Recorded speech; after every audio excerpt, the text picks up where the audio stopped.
Graça e paz a todos os irmãos em Cristo Jesus. Que Deus abençoe sua vida, a vida de sua família e que Deus também prospere os seus negócios. O tema da mensagem, meus irmãos, é jejum e oração. Para isso nós vamos usar o texto sagrado que encontra-se em Esther, capítulo 4, versos 1 a 17. E nós vamos ver no livro de Esther, meu irmão, que ela chama o povo para um jejum, mas a Bíblia não relata de oração. Mas quem conhece judeu, tanto ortodoxo quanto messiânico, a gente sabe que o jejum é acompanhado de oração. Por mais que o livro de Esther não vai relatar oração, somente o jejum, os judeus dizem que com certeza ali teve oração e jejum. E nós já deixamos também aqui alguns versículos bíblicos a respeito de jejum e oração. E Deus está dizendo para mim e para você, você tem jejuado, você tem orado, sabe? Você já deve ter ouvido aí o teu pastor, alguns homens de Deus dizendo assim, o jejum é para sacrificar a nossa carne. Mas a gente vai ver na Bíblia que o jejum foi também para alcançar uma causa. Jesus disse, essa casta de demônio não sai a não ser com jejum e oração. Então, meu irmão, tem situações na nossa vida que nós temos que jejuar e orar.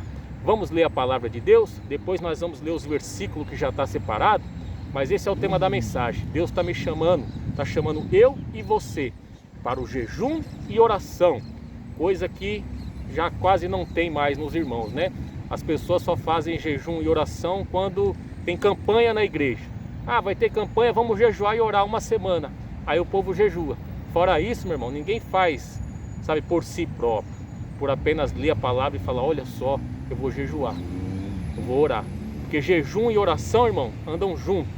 Eles andam juntos, tá bom? Vamos ler o livro sagrado, o livro de Esther, capítulo 4, do 1 ao 17. Vamos ver que interessante que é. Esther, capítulo 4, do 1 ao 17, diz assim, ó, quando Mordecai soube tudo o que havia passado, ou seja, quando Mordecai ficou sabendo que Amã, filho de Amedata, Agagita, inimigo dos judeus, estavam tramando algo para matar os judeus, por isso que o capítulo 4 já começa desse jeito. Quando Mordecai soube tudo o que havia passado, rasgou as suas roupas e se cobriu de pano de saco e de cinza. E saiu pela cidade, clamando em alta voz e soltando gritos de amargura. Chegou até a porta do rei, porque ninguém vestido de pano de saco podia entrar pela porta do rei. Ou seja, ele ficou de pano de saco na porta do rei, ele ficou parado, porque todo mundo que era vestido de pano de saco não poderia adentrar a porta do rei. Vamos ver aqui, a porta do rei. Em todas as províncias aonde chegava a palavra do rei e a sua lei, havia entre os judeus grande luto, com jejum, choro e lamentações. E muitos se deitavam em pano de saco e em cinza. Então as servas de Esther e os eunucos vieram e contaram a ela o que se passava. A rainha ficou muito aflita, mandou roupas para que Mordecai pudesse tirar as vestimentas de pano de saco e se vestisse. Mas ele, Mordecai, não aceitou. Então Esther chamou Ataque, um dos eunucos do rei, que este tinha escolhido para servir. Ou seja, o rei escolheu um dos eunucos para ficar à disposição da rainha Esther, que havia escolhido para servir. Ele ordenou que fosse a Mordecai para saber o que se passava e por que ele estava fazendo aquilo. Ataque foi até a praça da cidade para encontrar-se com Mordecai, junto à porta do rei. Mordecai contou tudo o que havia acontecido com ele.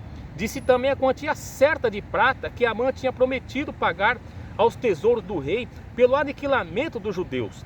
Também lhe deu uma cópia do decreto escrito que havia sido publicado em Suzã, ordenando a destruição dos judeus.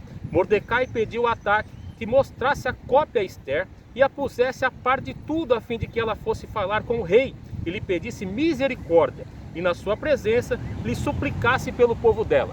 Ataque voltou e transmitiu a Esther as palavras de Mordecai. Então Esther falou com Ataque e mandou que ele entregasse a seguinte mensagem a Mordecai: todos os servos do rei e o povo das províncias do rei sabe que para qualquer homem ou mulher que sem ser chamado entrar no pátio interior para falar com o rei, não há outra sentença que não a morte, a não ser que o rei estenda para essa pessoa o cetro de ouro, para que viva. E eu, nestes 30 dias, não fui chamada para comparecer diante do rei.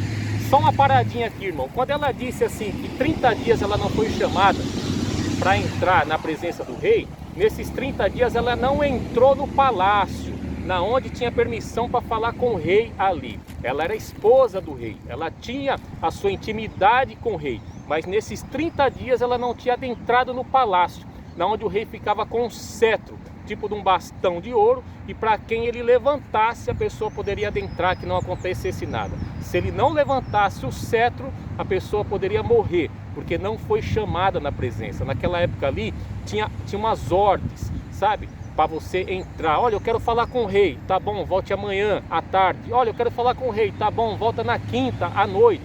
Era assim, e por isso que ela diz, nesses 30 dias eu não me adentrei. Estas palavras de Esther foram transmitidas a Mordecai. Então Mordecai pediu que respondesse a Esther: não pense que por estar no palácio real você será a única entre todos os judeus que conseguirá escapar. Porque se você ficar calada agora, de outro lado virá socorro e livramento para os judeus. Mas você e a casa de seu pai perecerão. Mas quem sabe se não foi para uma conjuntura como esta que você foi levada à condição de rainha? E com certeza foi. Deus levantou Esther como rainha justamente para esse momento. Então Esther pediu que levasse a Mordecai a seguinte resposta: vá e reúna todos os judeus que estiverem em Suzã e jejuem por mim. Olha só, irmão, como é estreito. Você tem jejuado por alguém? Você tem jejuado pelo Brasil, pelo nosso presidente? Você tem jejuado pela economia? Você tem jejuado por você, pela tua família? Você tem jejuado para alcançar uma causa, pedir misericórdia de Deus na salvação do teu pai, da tua mãe, dos teus irmãos, aqueles que estão prestes a descer a sepultura, e depois você não sabe se vai chorar pelo morto ou pela alma dele que vai para o inferno? Você tem jejuado? Aqui Esther pediu: jejue por mim. Ela está dizendo, por mim, para que o rei tenha misericórdia quando eu entrar na presença dele. Irmãos, tem causa que nós temos que jejuar para o rei dos reis ter misericórdia. Quando a gente fizer o pedido, quando a gente clamar por pedido de salvação, porta de emprego, misericórdia na economia do país, misericórdia, sabe, como pelos agricultores, chuva no tempo certo, misericórdia por nosso presidente. Irmãos, temos que jejuar para entrar na presença do rei, porque senão pode se complicar. Olha só o que ela disse: jejue por mim. E jejue por mim, não comam nem bebam nada durante 3 dias, nem de noite nem de dia. Eu e minhas servas também jejuaremos. Depois irei falar com o rei, ainda que seja contra a lei. Se eu tiver de morrer, morrerei. Então Mordecai foi e fez tudo o que lhe havia ordenado. Pois bem, meu irmão, eu quis ler o livro de Esther sobre jejum e oração justamente para ensinar você isso. Muitos profetas, muitos homens de Deus vão falar que no livro de Esther não tem oração, mas nós estamos lidando com o povo judeu, tanto ortodoxo quanto messiânico, tanto aqueles que creem que Cristo veio e vai voltar, tanto aqueles que creem que Cristo ainda não veio, que é o caso do Silvio Santos, judeu ortodoxo, que não crê no nosso Messias. Eles ainda estão esperando o Messias voltar, chegar. Nós estamos esperando o Messias voltar. Tanto o judeu messiânico quanto o ortodoxo, eles oram e oram muito. Não ora pouco não, irmão. Quem ora pouco somos nós. Quem conhece judeus sabe, eles oram muito. Eles entram na presença de Deus, é tudo Deus. Eles agradecem o pão, o arroz, o feijão, agradecem tudo. Então eu quis ler o livro de Esther para ensinar para você isso daí. Porque com certeza, quando Esther diz jejue por mim, com certeza ali foi junto com a oração. Vamos ver aqui alguns versículos bíblicos para a gente poder ter mais sabedoria sobre jejum e oração. Sabe, porque de repente você já está cansado de ouvir falar que o jejum é apenas para sacrificar o meu eu. Não, não é somente isso, para sacrificar o meu eu. O jejum também é para alcançar uma graça e misericórdia diante de Deus. Vamos lá. Mateus 6, do 17 e 18 diz assim: porém tu, quando jejuares, unge a cabeça e lave o rosto, para que não pareceres aos homens que jejuas, mas sim a teu pai que está oculto.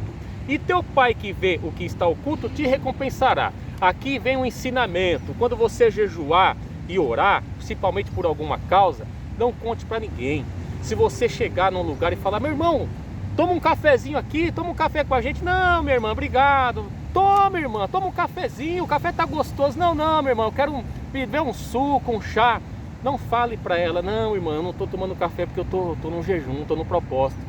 Não, irmão, já recebeu a glória. A Bíblia diz para quando jejuar, por isso que eles dizem assim, lave o rosto, jogue o óleo como os judeus, sabe? Para não parecer ao povo que jejua, mas sim a Deus. E Deus que vê no oculto vai te recompensar.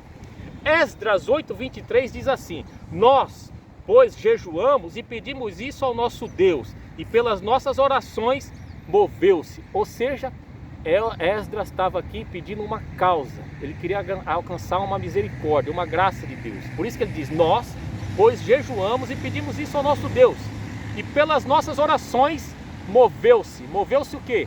A mão, o coração de Deus. Joel 2:12 disse o quê?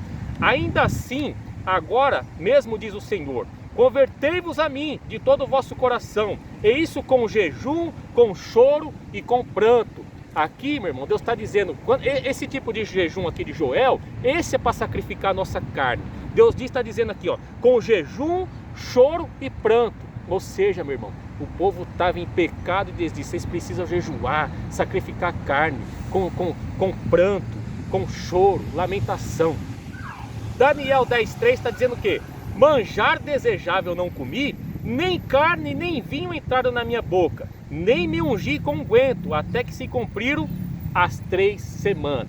Aí você vai falar, pô irmão, você acabou de ler que aquele que jejuar para jogar óleo na cabeça e não transparecer, por que Daniel não se ungiu com unguento? Daniel estava dentro do palácio, meu irmão. Ele não estava, as pessoas não estavam ao redor, que nem eu e você que sai para a rua, a gente faz aquela cara de triste, cara de fome. Não, irmão, é que eu estou jejuando. É, irmão, você está jejuando? É, estou jejuando. Não, irmão, é isso que Deus está querendo. Não transpareça para os homens que você está jejuando. Neemias 1:4. Quando ouvi essas coisas, sentei-me e chorei.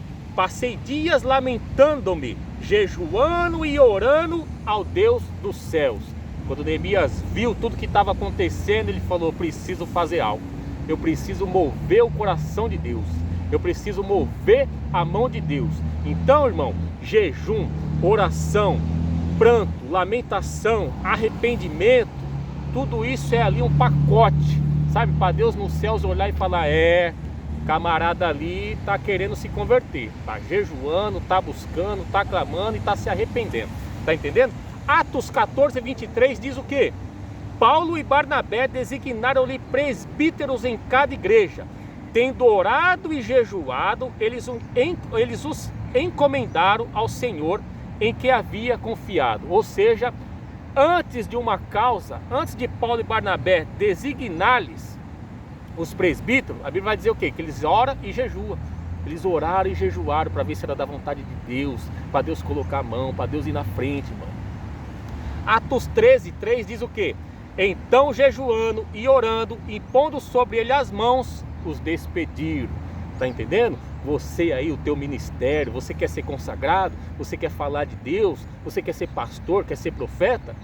Ora, jejua. E você, pastor, que está me vendo aí, da igreja pequena ou igreja grande, você levanta qualquer um para o teu ministério? Você levanta qualquer um que chega lá com 2 anos de crente, você já está levantando já para colocar na porta como presbítero? Jejue e ore para ver se é da vontade de Deus, está entendendo? Atos 10:30 diz o quê? E disse Cornélio, há 4 dias estava eu em jejum, até esta hora, orando em minha casa, a hora 9. Ô meu irmão, a gente vai ver que Cornélio estava em oração.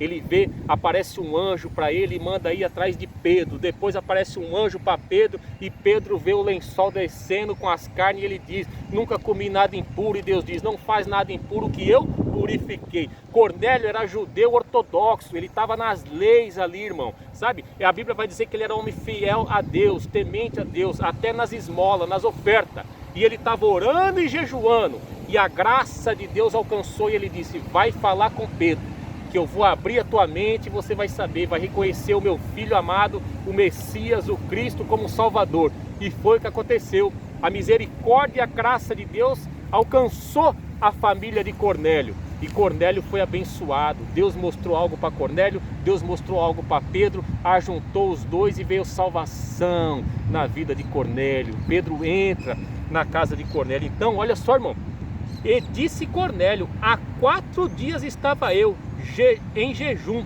até esta hora, orando em minha casa. Ou seja, ele estava em jejum e oração.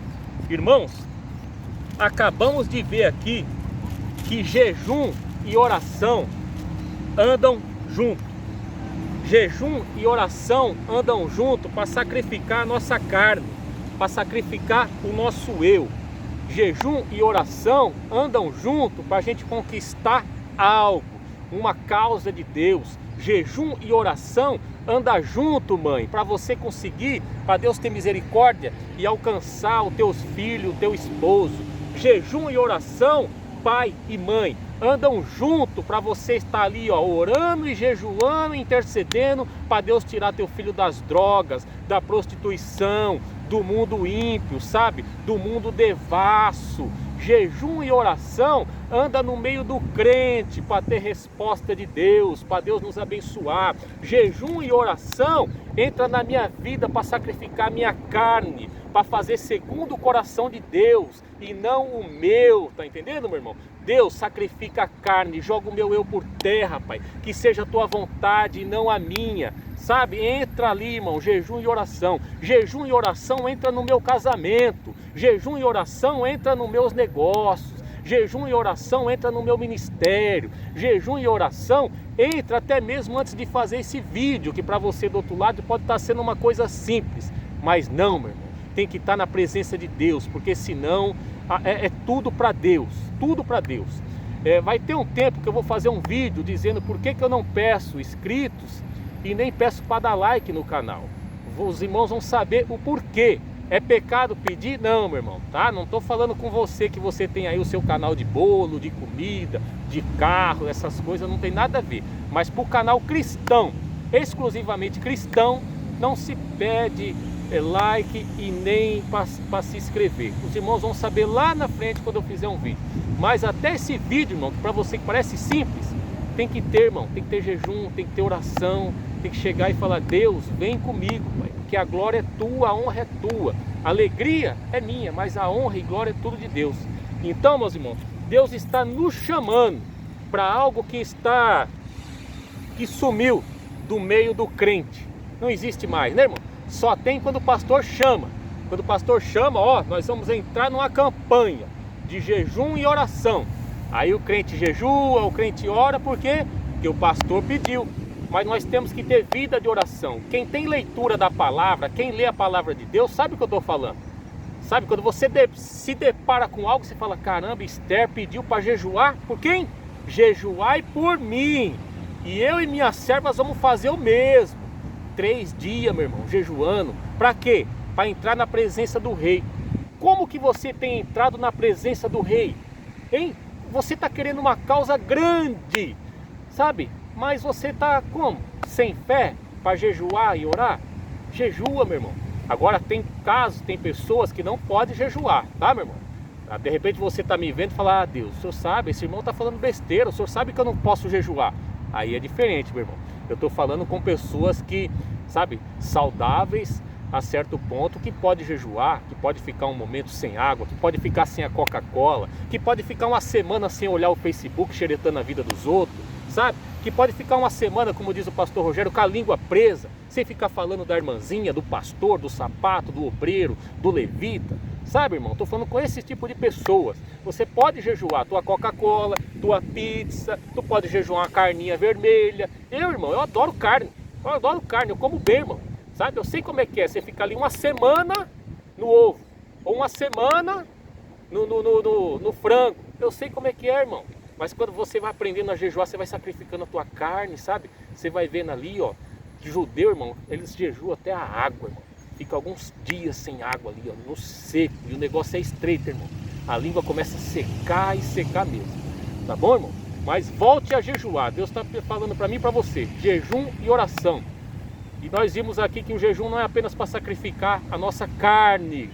Nós vimos aqui que é para alcançar uma graça, uma misericórdia de Deus, tá bom? Então que a graça e a misericórdia de Deus te alcance e você seja abençoado através da palavra. Tá bom? Mas pratique o jejum, junto com oração, junto com a santificação, junto com guardar a língua, junto com não ficar postando mensagem besta no Facebook. Posta coisas que edificam a tua vida e o reino de Deus. Tá bom, meus irmãos? Fiquem na paz do Senhor e que Deus te abençoe.